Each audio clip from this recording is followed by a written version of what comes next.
haddii aanu nahay degmada Cabdiyuure waxaanu diyaar u nahay kaar qaadashada iyo diiwaangelinta ka uu ka lumay iyo ka maxaan ku idhaahdaa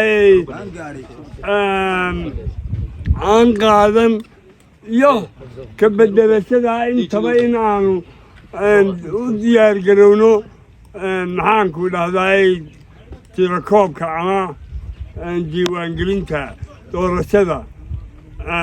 waanaanu idin soo dhaweynaynaa waxaan idinku soo dhaweynaynaa gacmo furan diyaar baanaanu nahay in aanu codkayaga iyo xuduudaydaba muujino markaa waxaan idin leeyahay ku soo dhawaada degmada Cabdiyuure